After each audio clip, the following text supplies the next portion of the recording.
अस्सलाम वालेकुम। मसनूई ज़हानत यानी आर्टिफिशियल इंटेलिजेंस की दिलचस्प लेकिन डरा देने वाली शक्ल जनरेटिव एआई क्या है?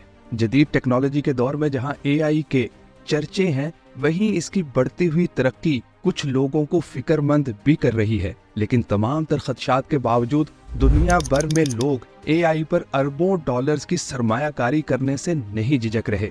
यही वजह है कि ओपन एआई के सीईओ और शरीक बानी सैम आल्टमैन ने कहा है कि वो जनरेटिव एआई की तैयारी पर आने वाली लागत से फिक्रमंद नहीं है। उनका कहना था कि अगर हम मुआशरे के लिए कुछ बेहतर कर रहे हैं तो मुझे इस बात की परवाह नहीं है कि हम कितना पैसा खर्च कर रहे हैं। अब ये 50 करोड़ डॉलर हो, 5 अरब डॉलर हो या 50 अरब डॉलर। सैम आल्टमैन उन लोगों में शामिल हैं जिन्होंने एआई को आम लोगों तक पहुंचाने में अहम किरदार अदा किया है। कंप्यूटर्स और फिर इंटरनेट की इजाद के बाद एआई को टेक्नोलॉजी के मैदान में तीसरी सबसे बड़ी ह्यूमन डेवलपमेंट समझा जाता है। तो चलिए इस वीडियो में समझते हैं कि जनरेटिव एआई क्या है, इसके खतरात क्या हैं, आम एआई और इसमें फर्क क्या है, और इससे आगे भी क्या कोई एआई एग्जिस्ट करती है।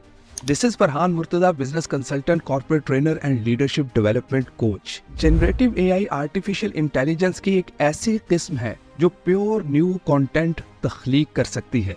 ये कंटेंट यूजर की रिक्वेस्ट करने पर टेक्स्ट, तस्वीर, वीडियोस, आवाज या सॉफ्टवेयर किसी भी शक्ल में हो सकता है। जनरेटिव एआई मशीन लर्निंग के highly sophisticated deep learning models पर इन्हिसार करती है।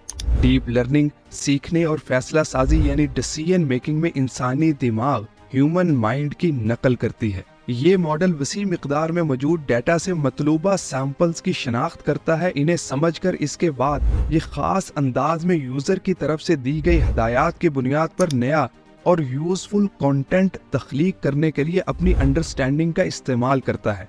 इससे पहले कंप्यूटर को कोई भी हदायत देने के लिए मुख्तलिफ किस्म की कंप्यूटिंग जुबानों में महारत हासिल करना पड़ती थी, जैसे C++, जावा, पाइथन वगैरह। अब आप एआई को आम बोली जाने वाली जुबान में कोड लिखने के लिए कह सकते हैं। जनरेटिव एआई के 3 मराहिल हैं। पहला तरबियत, जिसमें एक बुनियादी मॉडल बनाया जाता है। दूसरा ट्यूनिंग, वो बुनियादी मॉडल किसी खास मकसद की तकमील के लिए एडजस्ट किया जाता है। तीसरा क्रिएशन, इवैल्यूएशन और फीडबैक। इस मरहले में आर्टिफिशियल इंटेलिजेंस से तैयार करदा कंटेंट का मुसलसल जायजा लिया जाता है और क्वालिटी और एक्यूरेसी के लिए इसे मुसलसल बेहतर बनाया जाता है। जिस तरह इंसान के सीखने का अमल कभी नहीं रुकता, इसी तरह आर्टिफिशियल इंटेलिजेंस की भी सीखने की कोई हद नहीं है। जैसा कि कहा है कि जनरेटिव एआई कई किस्म का ओरिजिनल कंटेंट बनाने की सलाहियत रखती है। आइए कुछ एग्जाम्पल से समझते हैं। नंबर 1, तहरीर यानी राइटिंग। प्रोडक्ट प्रमोशंस के लिए इश्तिहारात, ईमेल्स, वेबसाइट का कंटेंट, मज़ामीन, ब्लॉग्स, रिसर्च पेपर, यहाँ तक कि क्रिएटिव राइटिंग जैसे शायरी भी इसके जरिए क्रिएट की जा सकती है। ये किसी भी बड़े डॉक्यूमेंट की मुख्तसर समरी भी बना सकती है। इसे नुकात यानी बुलेट पॉइंट्स में भी बता सकती है। नंबर 2, तस्वीर और वीडियोस। इमेज जनरेशन इंजन जैसे DALL-E, mid journey, stable diffusion आपकी मर्जी के मुताबिक कोई भी तस्वीर और वीडियोस तैयार कर सकते हैं। आप इसे किसी खास मुसव्वर या किसी खास अंदाज में पेंट करने के लिए कह सकते हैं। आप पहले से तैयार करदा वीडियो में अपनी मर्जी के मुताबिक चेंजेस भी करवा सकते हैं। नंबर 3, आवाज और मौसीकी।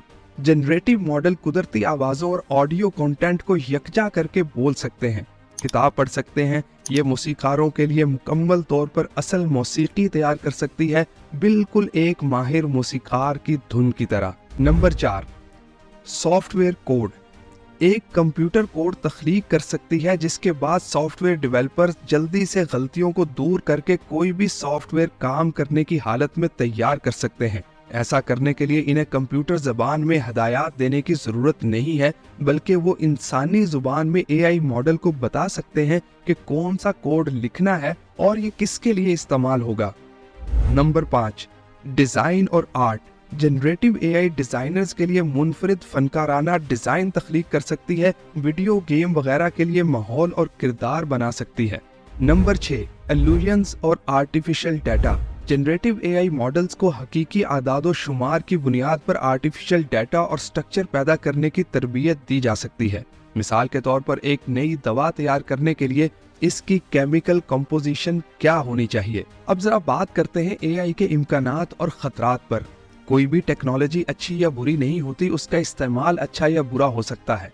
ऐसे ही एआई का भी गलत इस्तेमाल किया जा सकता है। मिसाल के तौर पर एक हथौड़े से आप बहुत बड़े बड़े काम कर सकते हैं, लेकिन उसी हथौड़े से आप किसी की जान भी ले सकते हैं। जनरेटिव एआई साइंसदानों को बहुत सी गैर हलशुदा साइंसी पहेलियों का हल तलाश करने में मदद कर रही है, लेकिन इसके गलत इस्तेमाल के मामले इससे कहीं ज्यादा तवज्जो हासिल कर रहे हैं। इसका इस्तेमाल जाली वीडियोस बनाने के लिए किया जा रहा है, जिनमें ज्यादातर फुहश हैं। सियासतदानों और सरबराहाने ममलकत की जाली वीडियोस बनाई जा रही हैं। इसे जालसाजी, खुदकार साइबर हमलों, धोखाधड़ी के लिए इस्तेमाल किया जा रहा है। आगे बात करते हैं जनरल एआई और जनरेटिव एआई में फर्क की। हालिया दिनों में एआई ने सबको हैरान कर दिया है। कुछ अरसा पहले जब लोग एआई के बारे में बात करते थे तो उनका मतलब उस आर्टिफिशियल इंटेलिजेंस से था जो सीख सकती है, जो फराहम करदा अदादो शुमार को समझ सकती है और उसकी बुनियाद पर पेश गोई कर सकती है। सादा अल्फाज में कहा जाए तो आर्टिफिशियल इंटेलिजेंस को कई लाख एक्सरे देखना सिखाया जा सकता है और फिर उनकी बुनियाद पर आपको बताया जा सकता है कि आया किसी मरीज को कैंसर होगा या नहीं। अब अगर हम जनरेटिव आर्टिफिशियल इंटेलिजेंस की बात करें तो ये एक कदम आगे है। अब ये सिर्फ पेशगोइयां करने की हद तक नहीं रुकती, बल्कि ये अपने डेटाबेस की बुनियाद पर एक एक्सरे भी तैयार कर सकती है ताकि ये देखा जा सके कि ट्यूमर का एक्सरे कैसा नजर आएगा।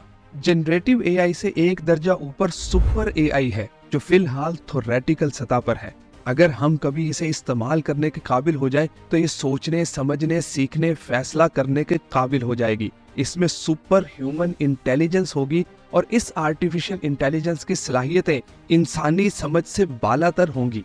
इसके अपने तसव्वुरात और अपनी ख्वाहिशात होंगी। अब देखते हैं एआई कैसे सीखती है। अगर आपने एलेक्सा, सिरी, जो अब एप्पल इंटेलिजेंस होने जा रहा है, या किसी और किस्म का वॉइस रिकग्निशन सिस्टम इस्तेमाल किया है तो आप किसी न किसी शक्ल में एआई इस्तेमाल कर रहे हैं। आपने देखा होगा कि आपका फोन आपकी पिक्चर्स की क्लासिफिकेशन करता है, ये चेहरों के लिहाज से तस्वीर को तरतीब देता है। ये सब एआई के जरिए किया जाता है। वो तस्वीर में नमूनों को देखती है और हिसाब लगाती है कि आया तस्वीर किसी नए शख्स की है या उस जगह के बारे में क्या खास है जहां तस्वीर ली गई है, जैसे साहिल समुंदर वगैरह। मशीन लर्निंग के अमल को ट्रेनिंग कहा जाता है। इसमें किसी खास कंप्यूटर सॉफ्टवेयर को एक खास किस्म का डाटा देना शामिल है। इस डाटा के साथ उसे हदायत दी जाती हैं। मिसाल के तौर पर इसे दी गई लाखों तस्वीर में से चेहरों पर मुश्तमिल तस्वीर तलाश करने के लिए कहा जा सकता है। ये उसे बताएगा कि चेहरे को कैसे पहचाना जाए। इसके बाद सॉफ्टवेयर दिए गए डाटा में नमूने तलाश करेगा। ये दिखाएगा कि वो चेहरों के तौर पर क्या देखता है। इस दौरान उसे दुरुस्त करने की भी जरूरत पड़ सकती है। इसको दी गई हदायत और डाटा एआई मॉडल बन जाता है। ये इस बात का भी तायुन करता है कि एआई मॉडल कितना मुअस्सर होगा। आज की वीडियो में हमने देखा कि जनरेटिव एआई क्या है, इसका पोटेंशियल क्या हो सकता है और इससे खतरात क्या हो सकते हैं। आम एआई यानी जनरल एआई और जनरेटिव एआई में क्या फर्क है, और सुपर एआई क्या है, और एआई कैसे सीखती है। अब तक के लिए इतना ही। मिलते हैं अगली वीडियो में। बहुत बहुत शुक्रिया।